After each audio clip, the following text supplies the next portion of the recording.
ڈورا نے ایک کوٹھی میں اپنا اور اپنے گروپ کا علیحدہ ہیڈ کوارٹر بنا رکھا تھا۔ ڈورا کا گروپ اس سمیت 4 لڑکیوں پر مشتمل تھا، جس میں جینٹ، ایمی اور نورما اس کی ساتھی تھیں۔ ڈورا اور اس کے گروپ کی لڑکیاں سبھی تقریباً ہم عمر تھیں، البتہ نورما ان تینوں سے 2-3 سال بڑی تھی۔ ڈورا اور اس کے گروپ کی لڑکیاں خاص تربیت یافتہ تھیں اور انہوں نے سپر ایکشن گروپ کے تحت بے حد اہم کارنامے سر انجام دیے تھے۔ ڈورا ڈان کی نائب تھی اور شاید اسی مناسبت سے اس گروپ کو نائب گروپ کہا جاتا تھا۔ دوسری دونوں لڑکیاں نورما کی براہ راست ماتحت تھیں۔ اس وقت بھی وہ چاروں ایک کمرے میں موجود تھیں۔ ڈورا، تم نے لیبارٹری سے واپس آنے کا فیصلہ درست نہیں کیا، اچانک ایمی نے کہا۔ نہیں، وہ فیصلہ درست تھا، اس لیے کہ جب پاکیشیائی ایجنٹ وہاں پہنچ ہی نہ پاتے تو ہم وہاں خواہ مخواہ پڑی رہتی، جینٹ نے ڈورا کی حمایت کرتے ہوئے کہا۔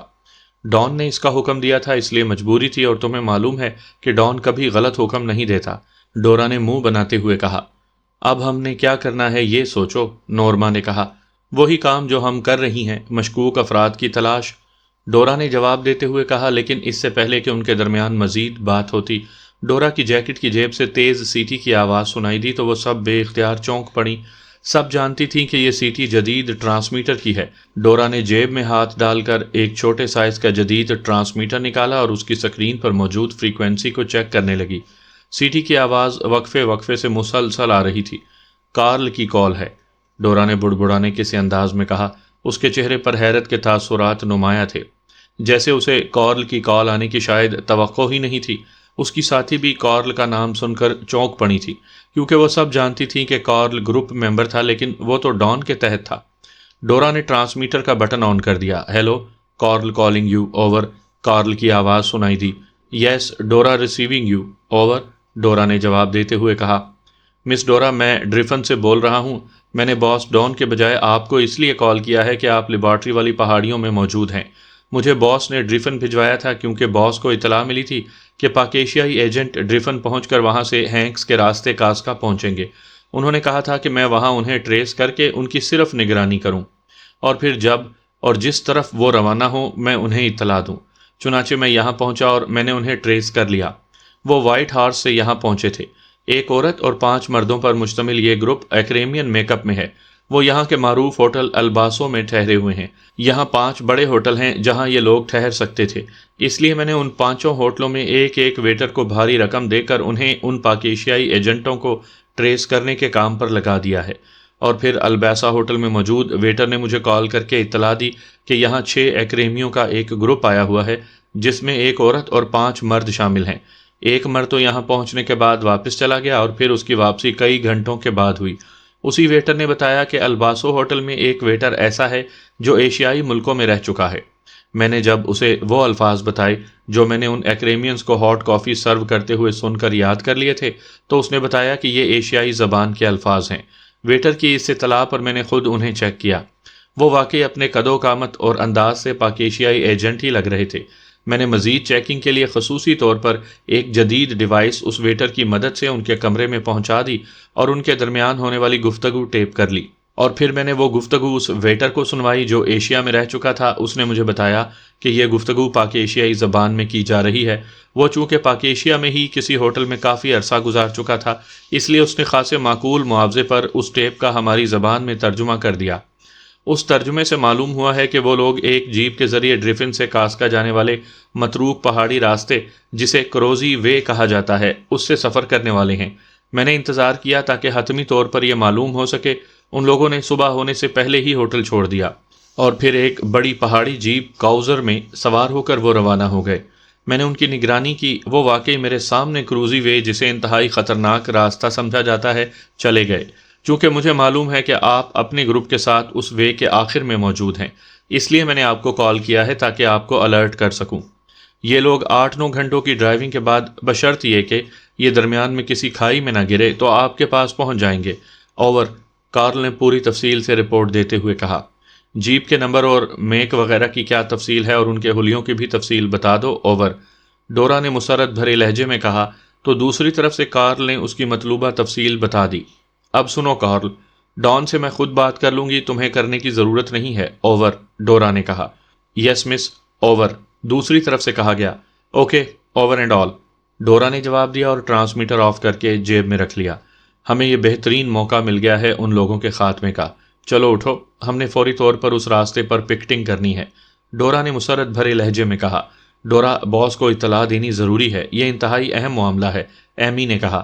ارے اس کی کیا ضرورت ہے، جب ہم مشن مکمل کر لیں گے تو اسے اطلاع بھی دے دیں گے، ڈورا نے جواب دیا۔ نہیں ڈورا، ایمی درست کہتی ہے، جینٹ نے بھی ایمی کی تائید کرتے ہوئے کہا، اور پھر نورما نے بھی اس کی تائید کر دی تو ڈورا نے بے اختیار ایک طویل سانس لیا۔ اچھا اگر تم تینوں کہتی ہو تو ٹھیک ہے، ڈورا نے کہا، اور پھر میز پر پڑے ہوئے فون کا ریسیور اٹھا کر اس نے تیزی سے نمبر پریس کرنے شروع کر دیے۔ یس، جیفرے بول رہا ہوں۔ دوسری طرف سے ہیڈ کوارٹر انچارج جیفرے کی آواز سنائی دی۔ ڈورا بول رہی ہوں، ڈان سے بات کراؤ، ڈورا نے کہا۔ یس مس، ہولڈ کریں، دوسری طرف سے کہا گیا۔ ہیلو، ڈان بول رہا ہوں۔ چند لمحوں بعد ڈان کی آواز سنائی دی۔ ڈورا بول رہی ہوں ڈان، ایک اہم اطلاع تمہارے نوٹس میں لانی ہے، ڈورا نے کہا۔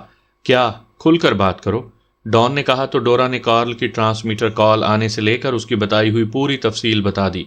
میں تو یہی چاہتی تھی کہ ان کی لاشیں لے کر تمہارے پاس آؤں، مگر میرے گروپ نے ضد کی کہ تم سے اجازت لینی ضروری ہے، اس لیے کال کر رہی ہوں، ڈورا نے قدرے لاڈ بھرے لہجے میں کہا تو اس کی ساتھی لڑکیاں بے اختیار مسکرانے لگیں۔ نہیں، یہ ضروری تھا کیونکہ تم نے انہیں ہلاک کر دینا تھا، اور وہ بھی اس طرح کہ میزائل سے ان کی جیپ ہی اڑا دیتی، اس طرح ان کی لاشوں کی شناخت ہی نہ ہو سکتی، ڈان نے کہا۔ ظاہر ہے میں نے ایسا ہی کرنا تھا، مقصد تو انہیں ہلاک کرنا ہے، ڈورا نے کہا۔ تمہیں اب یہ اندازہ ہو گیا ہوگا کہ یہ لوگ کس قدر ہوشیار اور شاطر ہیں۔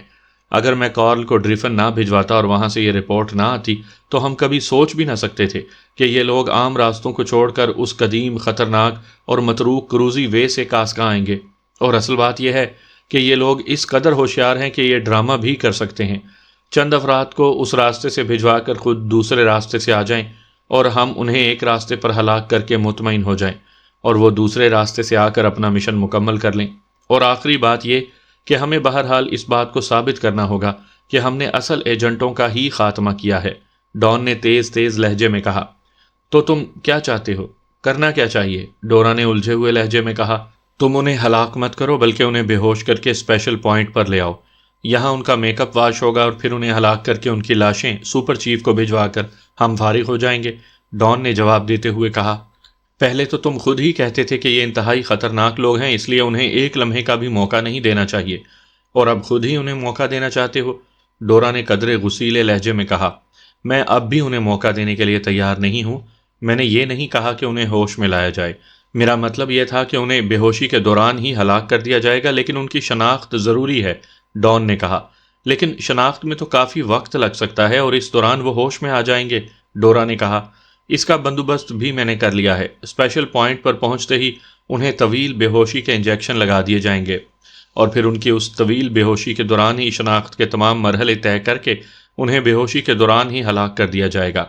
ایسی صورت میں کیا رسک باقی رہ جاتا ہے، ڈان نے کہا۔ پھر ٹھیک ہے، تو اب کیا ہمیں اجازت ہے کہ ہم ان کے خلاف کام کریں، ڈورا نے کہا۔ ہاں تم ایسا کر سکتی ہو، ہم دوسری طرف کا خیال رکھیں گے، لیکن ایک بات کا خیال تم نے بھی رکھنا ہے کہ ایسا نہ ہو کہ تم یا تمہاری کوئی ساتھی ان کے ہاتھ لگ جائے اور وہ ہمارے سیٹ اپ سے واقف ہو جائیں، ڈان نے کہا۔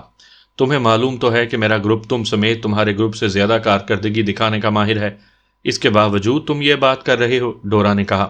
میں جانتا ہوں، اس لیے تو تمہیں اجازت دی ہے، اس کے باوجود تم نے اور تمہاری ساتھیوں نے محتاط رہنا ہے، ڈان نے کہا۔ اوکے، اب میں ان کو بے ہوشی کے عالم میں اسپیشل پوائنٹ پہنچا کر تمہیں کال کروں گی، گڈ بائے، ڈورا نے کہا، اور اس کے ساتھ ہی اس نے ریسیور رکھ دیا۔ سامعین کرام، آپ سن رہے ہیں عمران سیریز کے سلسلے میں ایک دلچسپ اردو کہانی جس کا نام ہے فائٹ پلس۔ یہ اس سلسلے کی قسط نمبر 15 ہے۔ مجھے امید ہے آپ کو میری یہ کاوش پسند آ رہی ہوگی۔ آپ نے اگر ابھی تک میرا چینل مائی وائس سبسکرائب نہیں کیا تو ابھی میرے چینل کو سبسکرائب کر کے بیل نوٹیفیکیشن آن کر لیجئے تاکہ آنے والی ہر نئی کہانی کی اطلاع بر وقت آپ تک پہنچ سکے۔ پہاڑی راستوں پر چلنے والی مخصوص انداز کی جیپ اس ٹوٹے پھوٹے اور ٹیڑھے میڑے راستے پر خاصی تیز رفتاری سے دوڑتی ہوئی آگے بڑھی چلی جا رہی تھی۔ ڈرائیونگ سیٹ پر عمران تھا، جبکہ سائیڈ سیٹ پر جولیا اور عقبی سیٹوں پر باقی ساتھی موجود تھے۔ گو یہ راستہ اس قدر خطرناک ہو چکا تھا کہ اسے دیکھ کر یوں لگتا تھا جیسے کسی بھی لمحے جیپ ہزاروں فٹ گہری کھائی میں جا گرے گی، لیکن عمران کے سب ساتھی بڑے اطمینان بھرے انداز میں بیٹھے ہوئے تھے، کیونکہ انہیں معلوم تھا کہ اسٹیئرنگ عمران کے ہاتھ میں ہے، اور واقعی عمران انتہائی ماہرانہ انداز میں مسلسل جیپ چلا رہا تھا۔ اسٹیئرنگ اس کے ہاتھ میں کسی کھلونے کی طرح گھوم رہا تھا۔ اس قدر خطرناک ڈرائیونگ کے دوران بھی عمران کی زبان اسی انداز میں چل رہی تھی جیسے وہ کسی خطرناک راستے پر جیپ چلانے کے بجائے کسی ہائی وے پر ڈرائیونگ کر رہا ہو۔ انہیں سفر کرتے ہوئے تقریباً 7 گھنٹے گزر چکے تھے۔ درمیان میں 2 جگہوں پر انہوں نے تھوڑی دیر آرام بھی کیا تھا کیونکہ جیپ مسلسل اچھل رہی تھی اور انہیں یوں محسوس ہو رہا تھا کہ وہ جیپ کے بجائے مسلسل کھلتے اور بند ہوتے ہوئے کسی طاقتور اسپرنگ پر بیٹھے ہوئے ہوں۔ عمران صاحب، یہاں کوئی موجود ہے، اچانک سائڈ پر بیٹھے ہوئے صدیقی نے کہا تو سب بے اختیار چونک پڑے۔ جیپ اس وقت بلند راستے پر دوڑ رہی تھی اور کچھ دور جا کر انتہائی گہرا نشیب تھا۔ عمران نے جیپ کی رفتار آہستہ کر دی۔ کون ہے؟ عمران نے حیرت بھری لہجے میں کہا۔ میرا خیال ہے کہ نیچے نشیب میں کوئی لڑکی موجود ہے، صدیقی نے کہا۔ لڑکی؟ کیا مطلب؟ یہاں کسی لڑکی کی موجودگی کا کیا جواز ہے؟ عمران نے حیرت بھری لہجے میں کہا اور اس نے جیپ روک دی۔ تمہیں لڑکیوں کے خواب تو نہیں آنے شروع ہو گئے؟ صفدر نے مسکراتے ہوئے کہا۔ نہیں صفدر، میں سائڈ سے نیچے دیکھ رہا تھا کہ میں نے ایک لڑکی کو دوڑ کر ایک چٹان کے پیچھے سے نکل کر بڑے ماہرانہ انداز میں دوسرے پتھر کے پیچھے چھپتے ہوئے دیکھا۔ فوری طور پر میرے شعور میں یہ بات نہیں آئی تھی کہ جو چیز حرکت کر رہی ہے وہ لڑکی ہے، لیکن اب میرے شعور میں اس کی تصویر ابھر آئی ہے۔ وہ واقعی لڑکی ہی ہے۔ اس نے چست لباس پہنا ہوا تھا، صدیقی نے انتہائی بااعتماد لہجے میں جواب دیتے ہوئے کہا۔ میرے خیال میں یہ وہی جگہ ہے جہاں وہ لیبارٹری موجود ہے۔ ہو سکتا ہے کہ یہاں سالوس ایجنٹوں کا باقاعدہ کیمپ ہو، عمران نے انتہائی سنجیدہ لہجے میں کہا۔ تو پھر اب کیا کرنا ہے؟ اگر ہم براہ راست وہاں گئے تو یہ لوگ ہمیں نقصان بھی پہنچا سکتے ہیں، جولیا نے کہا۔ ہاں، اس صورتحال میں جیپ کے ذریعے آگے جانا ہمارے لیے نقصان دہ بھی ثابت ہو سکتا ہے۔ وہ کسی چٹان کی اوٹ سے جیپ پر میزائل فائر کر سکتے ہیں، اس لیے اب ہمیں بکھر کر نیچے جانا ہوگا، عمران نے کہا۔ لیکن عمران صاحب، جیسے صدیقی نے ان کی حرکت چیک کی ہے، لا محالہ انہوں نے بھی جیپ کو رکتے ہوئے چیک کر لیا ہوگا، اور اگر جیپ نیچے نہیں جاتی تو وہ اور زیادہ الرٹ ہو جائیں گے، صفدر نے کہا۔ تو پھر ایسا ہے کہ تم سب بکھر کر نیچے جاؤ، میں جیپ لے کر نیچے آتا ہوں، عمران نے کہا۔ اور اگر انہوں نے میزائل فائر کر دیا تب؟ جولیا نے انتہائی تشویش بھرے لہجے میں کہا۔ تو پھر تنویر کو کہتا ہوں کہ وہ لے جائے جیپ، عمران نے مسکراتے ہوئے کہا تو جولیا بھی بے اختیار مسکرا دی۔ وہ عمران کا مطلب سمجھ گئی تھی۔ نہیں، ہم سب بغیر جیپ کے نیچے جائیں گے، جولیا نے حتمی لہجے میں کہا۔ عمران صاحب، آپ جیپ کو نیچے لے جاتے ہوئے اس انداز میں کسی چٹان کے پیچھے لے جائیں جیسے جیپ خراب ہو گئی ہو یا پھنس گئی ہو۔ اس کے بعد آپ بھی جیپ سے نیچے اتر کر آ جائیں، جبکہ اس دوران ہم کافی نیچے پہنچ چکے ہوں گے، اور پھر جو ہوگا دیکھ لیں گے، صفدر نے کہا۔ یہ درست رائے ہے، چلو اترو اور سن لو کہ ہم نے ان میں سے کم از کم ایک کو زندہ پکڑنا ہے، عمران نے کہا تو سب نے اس بات میں سر ہلا دیے۔ پھر وہ سب اسلحہ لے کر جیپ سے نیچے اترے۔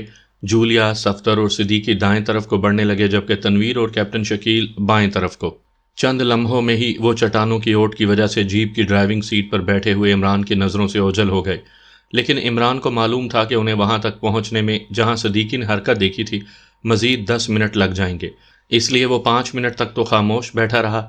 پھر اس نے جیپ سٹارٹ کر کے آگے بڑھا دی تاکہ نیچے موجود مخالف ایجنٹ جیپ کی طرف متوجہ ہو جائیں اور اس کے ساتھیوں کی نقل و حرکت کو مارک نہ کر سکیں۔ چوٹی پر پہنچ کر جب جیپ نیچے نشیب میں جانے لگی تو باوجود کوشش کے جیپ کی رفتار خود بخود بڑھ گئی تھی، اور پھر ابھی عمران سوچ ہی رہا تھا کہ کس طرح اور کس انداز میں جیپ کو روکے کہ اچانک سائیں کی آواز کے ساتھ کوئی چیز جیپ سے ٹکرائی، اور پھر اس سے پہلے کہ عمران کا ذہن کچھ سمجھتا، اسے یوں محسوس ہوا جیسے اس کے ذہن پر کسی نے تاریک چادر ڈال دی ہو، اور آخری احساس اس کے ذہن میں جو ابھرا وہ یہ تھا کہ اس حالت میں بے ہوش ہونے کا مطلب یقینی ہلاکت کے سوا اور کچھ نہیں ہو سکتا تھا۔ ڈان اپنے آفس میں بیٹھا بڑی بے چینی سے ڈورا کی طرف سے کال کا منتظر تھا۔ اس کے ذہن میں مسلسل خدشات کے کیڑے رینگ رہے تھے، گو اسے ڈورا اور اس کے گروپ کی مہارت اور کارکردگی پر مکمل بھروسہ تھا۔ یہ چاروں انتہائی تیز، پھرتیلی، ذہین اور ہوشیار تھیں، لیکن اس کے باوجود وہ یہ بھی جانتا تھا کہ اگر آنے والے اصل پاک ایشیائی ایجنٹ ہیں تو وہ بھی کسی طرح کم نہیں ہیں، اور ان کی شہرت بھی اپنے عروج پر تھی۔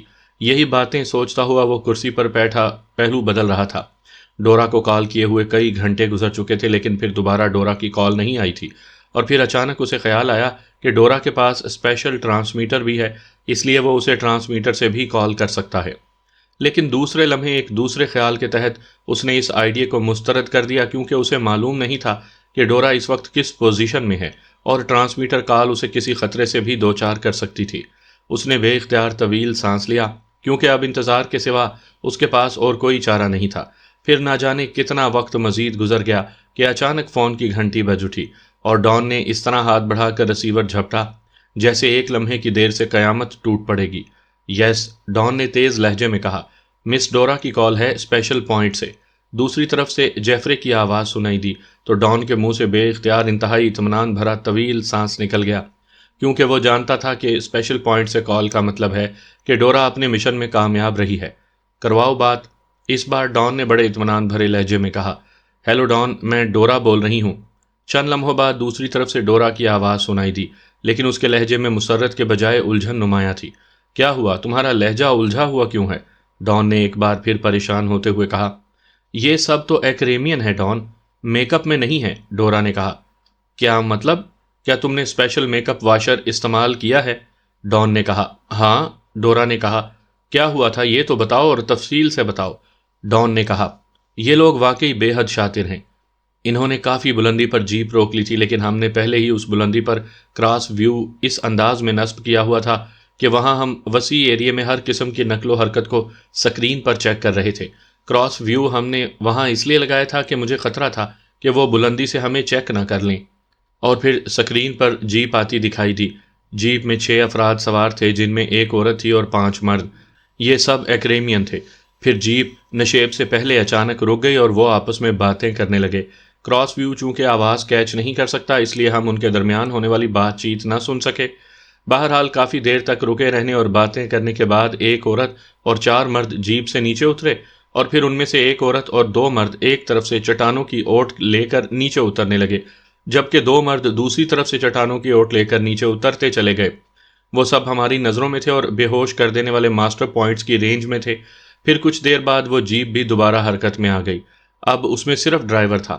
چونکہ تم نے حکم دے رکھا تھا کہ ان سب کو زندہ پکڑنا ہے، اس لیے میں نے اس وقت جب یہ جیپ ایک موڑ کے پاس پہنچی اس پر قریبی ماسٹر پوائنٹ سے نہ صرف فائر کر دیا بلکہ ساتھ ہی ماسٹر پوائنٹ میں موجود ڈبل ایکشن سٹاپر کو بھی آن کر دیا۔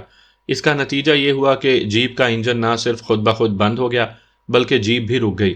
میرے پاس ماسٹر پوائنٹ فائر کرنے کے ساتھ ہی دوسرے ماسٹر پوائنٹ سے باقی افراد پر بھی فائرنگ کر دی گئی، اور چونکہ یہ ماسٹر پوائنٹس کافی تعداد میں تھے اور اس انداز میں نصب کیے گئے تھے کہ کوئی بھی نہ بچ سکتا، اس لیے وہ سب ہی گیس سے بے ہوش ہو کر گر پڑے۔ گیس کے اثرات ختم ہونے پر ہم نے انہیں اٹھایا اور پھر ان کی جیپ کو بھی سٹاپر کے اثرات سے فری کر کے انہیں جیپ میں ڈال کر اسپیشل پوائنٹ پر پہنچ گئے۔ یہاں ڈاکر نے میرے حکم پر انہیں پہلے راڈز والی کرسیوں میں جکڑ دیا اور پھر ان سب کو طویل بے ہوشی کے انجیکشن میں نے اپنی نگرانی میں لگوائے تاکہ یہ اچانک ہوش میں نہ آ جائیں۔ اس کے بعد میں نے اپنے سامنے ڈاکر کے ذریعے باری باری ان سب کا اسپیشل میک اپ واشر سے میک اپ واش کروایا، لیکن ان میں سے کسی کا بھی میک اپ واش نہ ہوا۔ اب کہو تو انہیں گولیاں مار کر ہلاک کر دوں یا کیا کروں؟ ڈورا نے تیز تیز لہجے میں پوری تفصیل بتاتے ہوئے کہا۔ میں خود آ رہا ہوں، میرے آنے تک تم نے کچھ نہیں کرنا، ڈان نے کہا۔ ٹھیک ہے، آ جاؤ، اور اگر تم کہو تو ہم انہی پہاڑیوں پر چلے جائیں، ڈورا نے کہا۔ اب وہاں جا کر کیا کرو گی؟ ڈان نے کہا۔ ہو سکتا ہے ڈریفن میں ان کی 2 ٹیمیں ہوں، ایک یہ ہو اور دوسری کوئی اور ہو، اور اب وہ دوسری ٹیم وہاں پہنچ جائے۔ اس خیال کے تحت میں جینٹ اور ایمی کو وہاں چھوڑ آئی ہوں۔ تمام آلات بھی وہاں ابھی تک نصب ہیں، ڈورا نے کہا۔ تو تم صرف نورما کو ساتھ لے کر آئی ہو یہاں اسپیشل پوائنٹ پر، ڈان نے کہا۔ ہاں، کیوں؟ ڈورا نے چونک کر پوچھا۔ پھر تم فوراً وہاں پہنچو، وہ دونوں شاید وہاں دوسری ٹیم کو نہ سنبھال سکیں۔ میں اسپیشل پوائنٹ پر آ رہا ہوں۔ میرے ذہن میں ان کی چیکنگ کے چند طریقے ہیں۔ میں چیکنگ کرنے کے بعد انہیں اسی بے ہوشی کے دوران ہلاک کر دوں گا اور پھر تمہیں ٹرانسمیٹر پر اطلاع بھی دے دوں گا، ڈان نے کہا۔ اوکے، دوسری طرف سے کہا گیا اور اس کے ساتھ ہی رابطہ ختم ہو گیا۔ تو ڈان نے ہاتھ بڑھا کر کریڈل دبایا اور پھر یکے بعد دیگرے 3 بٹن پریس کر دیے۔ یس باس، دوسری طرف سے جیفرے کی آواز سنائی دی۔ جیفرے، میں اسپیشل پوائنٹ پر جا رہا ہوں، تم پورے گروپ کو الرٹ کر دو۔ کسی قسم کی کوتاہی ناقابل برداشت ہوگی، اور کوئی اہم اطلاع آئے تو مجھے وہیں اسپیشل پوائنٹ پر ہی رنگ کر لینا، ڈان نے کہا۔ یس باس، لیکن کیا مس ڈورا ناکام رہی ہے؟ جیفرے نے کہا۔ نہیں، اس کے گروپ نے اپنا مشن تو کامیابی سے مکمل کر لیا ہے، لیکن یہ شاید ہمارے مطلوبہ افراد نہیں ہیں۔ اب میں وہاں جا کر انہیں مزید چیک کروں گا اور پھر انہیں ہلاک کر کے ان کی لاشیں برقی بھٹی میں ڈلوا دوں گا، ڈان نے تفصیل سے جواب دیتے ہوئے کہا۔ یس باس، دوسری طرف سے کہا گیا تو ڈان نے ریسیور رکھ دیا اور اٹھ کر کھڑا ہو گیا۔ تھوڑی دیر بعد اس کی کار تیز رفتاری سے اس علاقے کی طرف بڑھی چلی جا رہی تھی جہاں اس نے اسپیشل پوائنٹ بنا رکھا تھا۔ یہ ایک رہائشی کوٹھی تھی۔ یہاں اس نے ایک ہال کمرے میں 10 کے قریب خصوصی راڈز والی کرسیاں منگوا کر فرش پر نصب کروائی تھی۔ وہاں انتہائی جدید ترین میک اپ واشر اور ایسے دوسرے انتظامات بھی تھے۔ اس اسپیشل پوائنٹ کا انچارج ڈاکر تھا، اس کے گروپ کا ایک فرد جو ٹارچنگ آلات کا خصوصی ماہر سمجھا جاتا تھا۔ عمران کی آنکھیں کھلیں تو چند لمحوں تک اس کا ذہن منجمد سا رہا، لیکن پھر یک لخت جس طرح بجلی چمکتی ہے اسی طرح اس کے ذہن میں بے ہوش ہونے سے پہلے کے تمام حالات فلمی مناظر کی طرح گھوم گئے، اور اس کے ساتھ ہی وہ بے اختیار چونک پڑا۔ وہ حیرت سے اپنے آپ کو دیکھنے لگا۔ وہ اس وقت ایک کرسی پر راڈز میں جکڑا ہوا تھا، لیکن وہ یہ دیکھ کر حیران رہ گیا تھا کہ راڈز اس کے جسم سے خاصے کھلے تھے۔ گو اس نے ایک نظر میں چیک کر لیا تھا کہ یہ راڈز اسپیشل قسم کے ہیں اور انہیں کسی بھی آدمی کے جسم کے مطابق ایڈجسٹ کیا جا سکتا تھا۔ یعنی بھاری جسم کے آدمی کے لیے راڈز مزید کھولے جا سکتے تھے اور دبلے پتلے جسم کے آدمی کے لیے انہیں تنگ کیا جا سکتا تھا، لیکن یہ راڈز عمران کے جسم کی مناسبت سے کافی کھلے تھے، لیکن انہیں ایڈجسٹ کر کے تنگ نہیں کیا گیا تھا۔ عمران نے نظریں گھمائی تو اس کے ساتھی اسی کی طرح کرسیوں پر راڈز میں جکڑے ہوئے تھے، لیکن سب کے راڈز ان کے جسموں کی مناسبت سے کافی کھلے تھے۔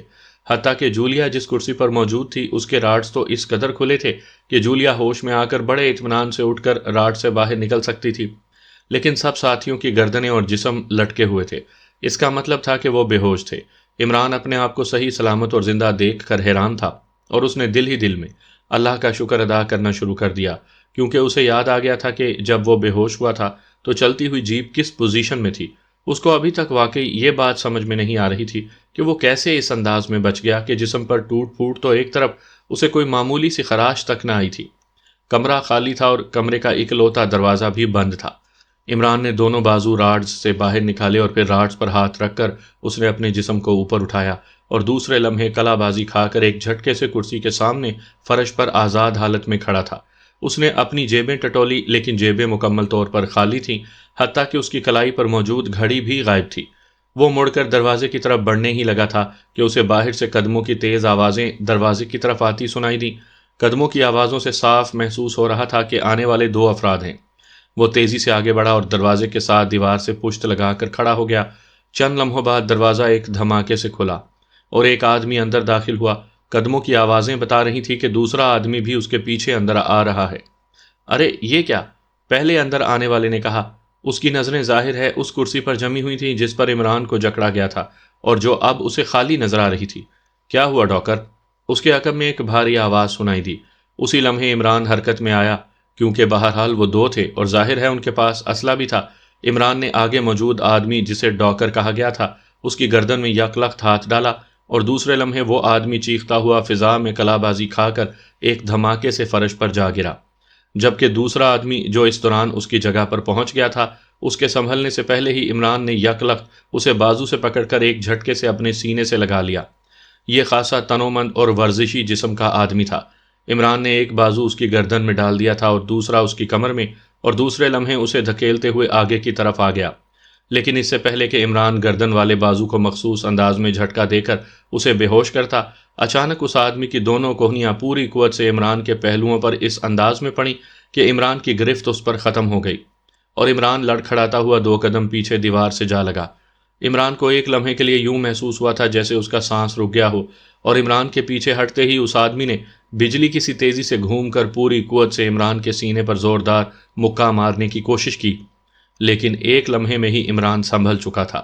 وہ یکلخت خالی ہوتی ہوئی ریت کی بوری کی طرح نیچے بیٹھ گیا۔ اس آدمی نے عمران کو نیچے بیٹھتا محسوس کر کے اپنا ہاتھ روکنا چاہا، لیکن دوسرے لمحے وہ فضا میں اڑتا ہوا اچھل کر پشت کے بل فرش پر ایک دھماکے سے گرا۔ عمران نے نیچے بیٹھتے ہی یک لخت اچھل کر اسے دونوں ہاتھوں سے ایک زوردار جھٹکا دے کر پیچھے کی طرف اچھال دیا۔ اسے اچھال کر عمران بجلی کی سی تیزی سے اس کی طرف بڑھا تاکہ اس کے اٹھنے سے پہلے ہی اسے بیکار کر دے، لیکن وہ آدمی بہرحال عمران کی توقع سے کہیں زیادہ پھرتیلا اور لڑائی کے فن میں ماہر تھا۔ ابھی عمران اس کے قریب پہنچا ہی تھا کہ اس کا جسم فضا میں اچھل کر کسی پھرکی کی طرح گھوما، اور عمران کے پہلو پر اس کی گھومتی ہوئی لات اس قدر بھرپور انداز میں پڑی کہ عمران جیسا شخص بھی ضرب کھا کر اڑتا ہوا دیوار سے ایک دھماکے سے جا ٹکرایا۔ عمران دیوار سے ٹکرا کر نیچے گرا ہی تھا کہ وہ آدمی انتہائی حیرت انگیز انداز میں کلا بازی کھا کر عمران کے قریب فرش پر اس انداز میں گرا کہ اس کی دونوں ٹانگیں پوری قوت سے عمران کی ناف پر لگیں اور عمران کے منہ سے بے اختیار او کی آواز نکل گئی۔ اس آدمی نے پہلی ضرب لگاتے ہی دونوں ٹانگیں ایک بار پھر اٹھائیں تاکہ دوبارہ ضرب لگا سکے، اور اگر دوسری بھرپور ضرب عمران کو لگ جاتی تو عمران یقیناً ناکارہ ہو جاتا، لیکن اس کے اس طرح دونوں ٹانگیں اٹھا کر عمران کے سینے پر مارنا شاید اس کی اس لڑائی میں پہلی غلطی تھی، یا اس کے مقابل عمران تھا جو پہلی بھرپور ضرب کھانے کے باوجود سنبھل گیا۔ البتہ ضرب کھاتے ہی عمران کا اوپر کا جسم اس طرح اوپر کو اٹھا کہ اس کی دونوں ٹانگیں سیدھی ہو گئیں، اور عین اسی وقت اس آدمی نے ایک بار پھر دونوں ٹانگیں اوپر اٹھا کر عمران کو دوسری ضرب لگانے کی کوشش کی، لیکن دوسرے لمحے عمران کا جسم بجلی سے بھی زیادہ تیزی سے مڑا، اور اس کے ساتھ ہی کمرہ اس آدمی کے حلق سے نکلنے والی گھٹی گھٹی چیخ اور اس کی ریڑھ کی ہڈی کے مہرے کھسکنے کی آواز سے گونج اٹھا۔ عمران اس کی اوپر کو اٹھتی ہوئی دونوں ٹانگوں کو دھکیلتا ہوا ایک زوردار جھٹکے سے آگے کو جھکتا چلا گیا، اور اس سے پہلے کہ وہ آدمی سنبھلتا، عمران نے اس کی دونوں ٹانگیں اس کے سر کے پیچھے فرش پر لگا کر اپنے جسم کا پورا وزن اس کی مڑی ہوئی ٹانگوں پر ڈال کر ایک زوردار جھٹکا دیا تھا، اور اسی جھٹکے کا نتیجہ تھا کہ اس کے منہ سے گھٹی گھٹی چیخ بھی نکلی تھی، اور اس کے ساتھ ہی اس کی ریڑھ کی ہڈی کے مہرے کھسکنے کی آواز بھی سنائی دی تھی، اور یہ آواز سنتے ہی عمران کے جسم نے کلا بازی کھائی، اور اس کا جسم فضا میں گھومتا ہوا ایک دھماکے سے اس آدمی کے سر کے پیچھے فرش پر سیدھا جا گرا، جبکہ اس آدمی کی دونوں مڑی ہوئی ٹانگیں واپس فرش پر ایک دھماکے سے گریں۔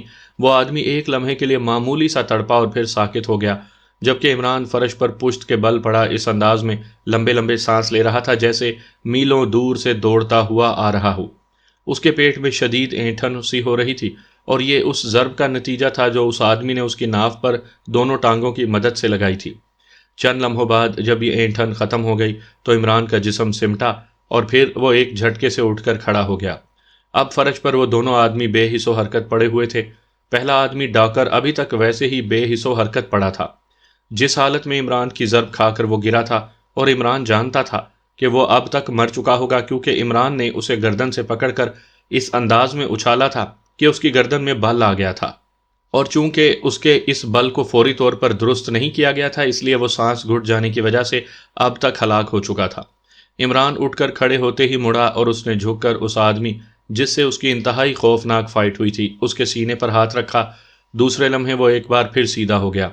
اس کے چہرے پر اطمینان کے تاثرات نمایاں تھے، کیونکہ یہ آدمی صرف بے ہوش تھا، اور اس کے دل کی دھڑکن بتا رہی تھی کہ وہ جلد ہی ہوش میں آ سکتا ہے، لیکن عمران جانتا تھا کہ ہوش میں آنے کے باوجود یہ آدمی اس وقت تک حرکت میں نہیں آ سکتا تھا جب تک اس کی ریڑھ کی ہڈی کے مہروں کو ایڈجسٹ نہ کر دیا جائے۔ اس نے ایک بار پھر جھک کر اس آدمی کو بازو سے پکڑ کر گھسیٹا، اور پھر اس کرسی کے قریب لے جا کر جہاں پہلے وہ خود بیٹھا ہوا تھا ڈال دیا، اور پھر مڑ کر وہ دروازے کے ساتھ دیوار میں نصب سوئچ کی طرف بڑھ گیا، جہاں سرخ رنگوں کے بٹنوں کی 2 قطاریں موجود تھیں، اور ہر بٹن کے نیچے ڈیمر نما ایسے ایڈجسٹر موجود تھے جیسے موجودہ دور میں بجلی کے پنکھوں کے ہوتے ہیں، کہ چھوٹی سی ابری ہوئی گول ناب ہوتی ہے جو سائڈ پر گھماتے ہی پنکھے کی رفتار کم یا زیادہ کی جا سکتی ہے، اور ان نابوں سے کرسیوں کے راڈز کو تنگ یا کھلا کیا جا سکتا تھا۔ البتہ راڈز کے ظاہر کرنے یا یکسر غائب کرنے کے لیے بھی بٹن موجود تھے۔ عمران نے ایک بٹن آف کیا تو کھٹاک کی آواز کے ساتھ ہی اس کرسی کے راڈز اس کی پشت کی سیٹ میں غائب ہو گئے جس پر پہلے عمران بیٹھا تھا، اور جس کے ساتھ وہ آدمی بے ہوش پڑا ہوا تھا جس نے عمران کے ساتھ فائٹ کی تھی۔ عمران مڑا، اور پھر کرسی کے قریب جا کر اس نے جھک کر اس آدمی کو اٹھایا اور اسے کرسی پر ڈال کر اس طرح ایڈجسٹ کر دیا کہ وہ راڈز کے بغیر بھی کرسی سے نیچے نہ گر سکے، اور پھر واپس جا کر اس نے وہی بٹن دوبارہ آن کر دیا، اور اس کے ساتھ ہی راڈز ایک بار پھر نمودار ہو گئے۔